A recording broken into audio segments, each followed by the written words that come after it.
each society, in each country, which are going to opposite direction from the basic moral values and principles. To take advantage of these movements, to capitalize on them, is the main purpose of the originator of subversion. So we have religion, we have education, we have social life, we have power structure, we have labor relations, unions, and finally we have law and order. 1, 2, 3, 4, 5, 6. Okay? These are the areas of application of subversion. What it means exactly?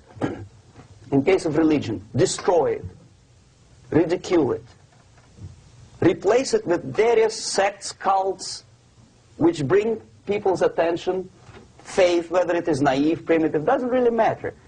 As long as the basically accepted religious dogma is being slowly eroded and taken away from the supreme purpose of religion, to keep people in touch with the supreme being, that serves the purpose.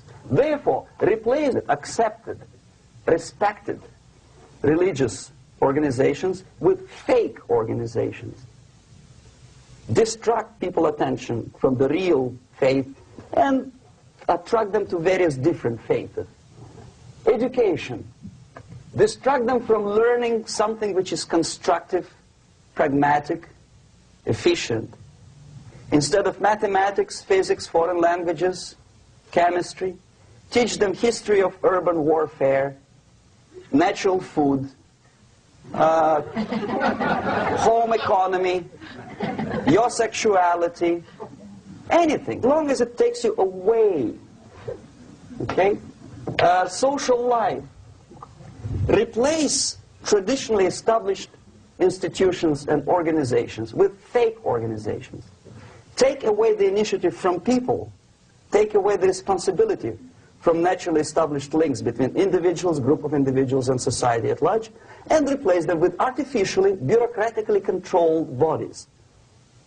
Instead of social life and friendship between neighbors, establish social workers institutions. People who are on payroll of whom? Society? No. Bureaucracy. The main concern of social workers is not your family, not you, not social relations between groups of people. The main concern is to get the paycheck from the government. What will be the result of their social work doesn't really matter. They can develop all kind of concepts to show to the government and to the people that they're useful. Okay. Away from the natural links. Power structure. Okay. The natural bodies of administration, which are traditionally either elected by people at large or appointed by elected leaders of society, are being actively substituted by artificial bodies.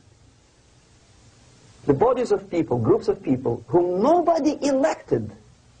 Never. As a matter of fact, most of the people don't like them at all, and yet they exist. One of such group is media. Who elected them? How come they have so much power? Almost monopolistic power on your mind. They can rape your mind. But who elected them? How come they have a nerve to decide what is good and what is bad for the elected by you, president, and his administration? Who the hell are they? Spiro Agnew, who was hated by the liberal left, called them a bunch of enfeebled snobs. And that's exactly what they are. They think they know. They don't. The level of mediocrity. In a big establishment like New York Times, Los Angeles Times, major television network, you don't have to be excellent journalist. You have to be exactly a mediocre journalist. That's easier to survive. There's no competition anymore. You have your good, nice income, $100,000 a year. That's it. Whether you are better or worse doesn't really matter anymore. As soon as you're smiling to the camera and do your job. That's it. No more competition. Power structure slowly is eroded. by the bodies and groups of people who do not have neither qualification nor the will of people to keep them in power, and yet they do have power. Okay. Together with that, there is another process. Law enforcement, law and order organization and structure is being eroded. For the last 20, 25 years, if you see old movies and new movies, you can see that in new movies, a policeman, an officer of the United States Army looks dumb, angry, psychotic, paranoid. A criminal looks nice, kind of, well, he smokes hash and shoots the whatever drug, but basically he's a nice human being. He's creative. And he's unproductive only because society oppresses him. Whereby a general of Pentagon is always, by definition, a dumb, a war maniac. A policeman is a pig, rude policeman. He abuses his power. You know? A generality, generalization like that. The hatred, the mistrust to the people who are supposed to protect you and enforce law and order. Moral relativity. The Angelo Buono process lasted 2 years in Los Angeles. Relativity. The Angelo Buono process lasted 2 years in Los Angeles. And yet there are still some lawyers who say, look, he's a nice character, as a matter of fact. There was some witness who said, also a criminal, who said, well, he's a nice guy. I asked him one day to burn a house of my enemy, and he wouldn't do it. Nice fella. Erosion. A slow substitution of basic moral principles, whereby a criminal is not a criminal, actually. He's a defendant. Even if his guilt is proven, there is still a doubt. To kill or not to kill, to be or not to be. Thou shalt not kill, yes. But this line may not necessarily be applicable to a murderer. Thou shalt not murder. That should be the presumption, not that thou shalt not kill. Okay, labor relations. At this stage, within 15 to 20 years, we destroy the traditionally established links of bargaining between employer and employee. The classical Marxist-Leninist theory of natural exchange of goods. A person A has 5 sacks of grain and person B has 5 pairs of shoes. And the natural exchange without money is when they bargain between each other. And only with the introduction of the third force, C, an entirely third foreign stranger who says, no, don't give him 5 sacks of grain, give it to me, and you give me your 5 pairs of shoes, and I will distribute it accordingly, so that the economy will go. This is the death of natural exchange, death of natural bargaining. Well, trade unions were established 100 years ago. The objective was to improve working conditions and to protect the rights of workers from those employers who were abusing their right because they had more money. Objectively, at that time, initially, the trade union movement did work. What we see now is that the bargaining process is no longer resulting in the compromise, which is leading objectively to betterment of working conditions and increase of salary. What we see is that after each prolonged strike, the workers lose. Even if they have 10% increase of their salaries, they cannot catch up due to inflation and due to missed time. More than that, millions of people suffer from that strike because economy now is interdependent. It's intertwined like one body. If previously steel workers, say 100 years ago, could strike and nobody would suffer, now it's impossible anymore. If a garbage collector strikes today, the rest of the multi-million city is stinking. I mean, there's no more service. In Quebec, for example, we had the electricians who were on strike in the middle of winter. You can freeze your bottom, and they still were on strike. Did they catch up with the salary? No, they lost. Who benefited? The leaders of trade unions. What is the motivation for strike? Improving of workers' condition? No, obviously it's not. Then what is it? Ideology. To prove to these capitalists. And the obedient horde of workers, like sheep, follow these people. And they cannot disobey. Why? Because if they do, you know what happens to them. Pickets, murders, shooting truck drivers by picketers. In Montreal, for example, I saw with my own eyes when I was correspondent of CBC, International Canadian Broadcasting Corporation, when the workers of aircraft factory destroyed computers and the equipment in the factory. And the administration employed strike breakers. Their cars were turned upside down and burned. Their houses were burned. Their kids were intimidated. And some victims were there. Of that you can be sure. Why? To improve conditions of workers? No. Ideology. Okay, so this is what happens basically. It may or may not happen without the help of the Soviet Union. But the natural tendencies are being greatly taken advantage of and capitalized by the Soviet propaganda systems. How? Whenever trade union strikes, we have influx of propaganda, mass media, ideological dissemination. The workers' right, and we repeat it like parrots. Yes, workers' right. Whose rights? Workers? No.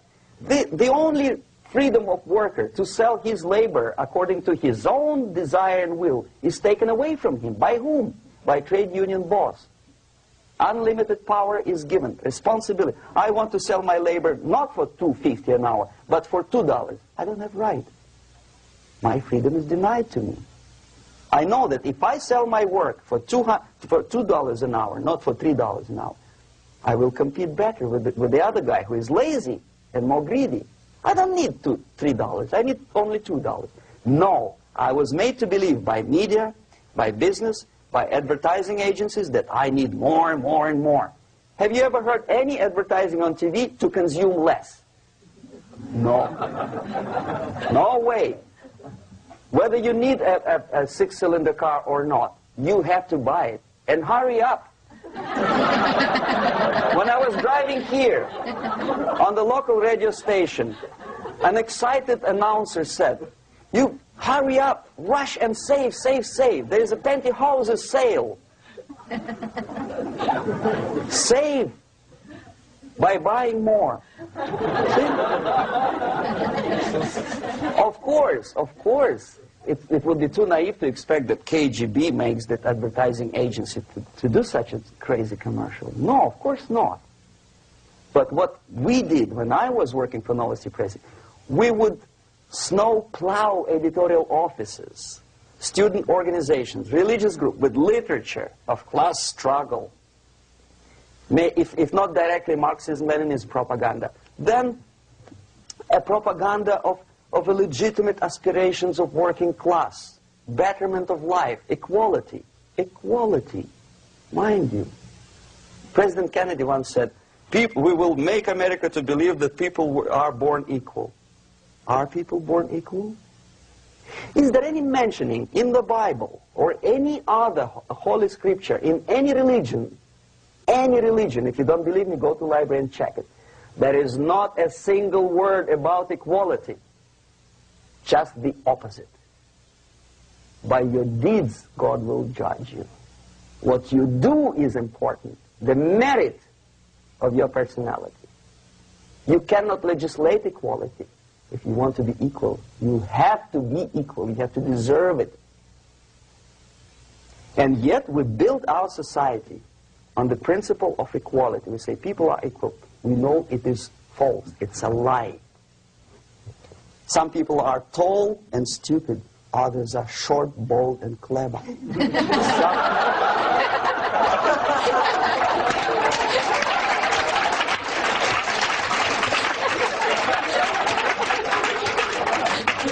If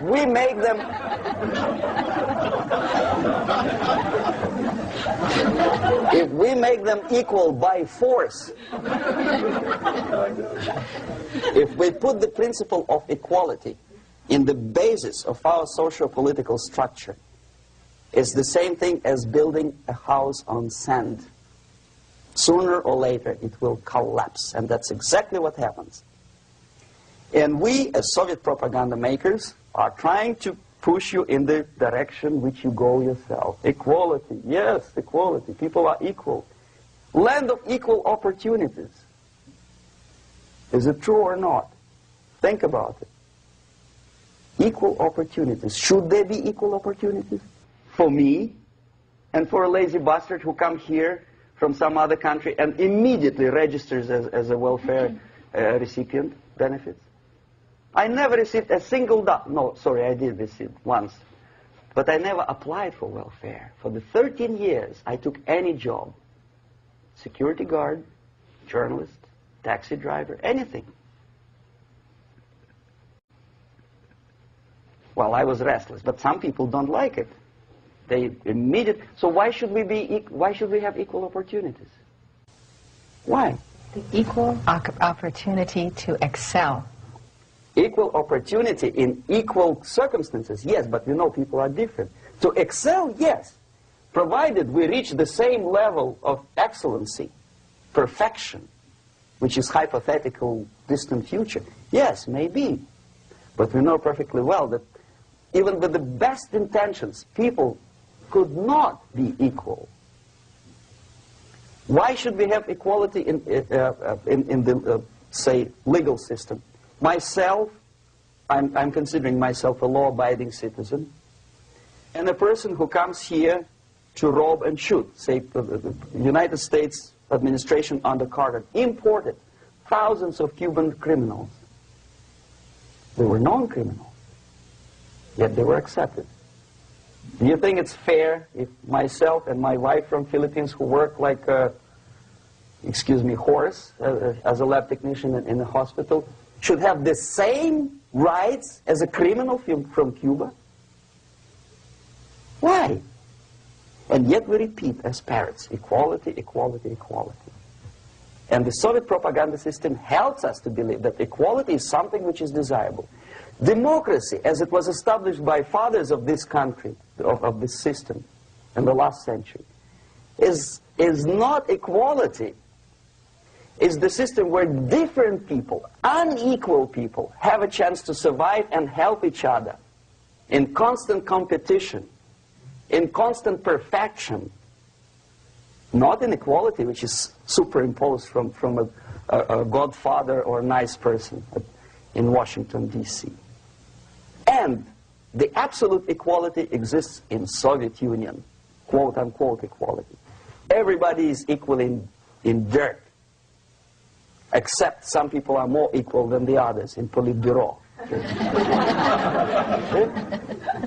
So, the moment you bring a country to the point of almost total demoralization, when nothing works anymore, when you are not sure whether it is right or wrong, good and bad, but there's no division between evil and good, when even the leaders of church sometimes say, well, violence for the sake of justice, especially social justice, is justified in the countries like Nicaragua, El Salvador, well, maybe Rhodesia, and we listen to them and say, yeah, probably it's true. Is it true? No, it is not true. Violence is not justified, especially for the sake of quote-unquote social justice introduced by Marxist-Leninists, that is my former colleagues from Novosti Press Agency. Okay, so we reached that point. The next step is destabilization.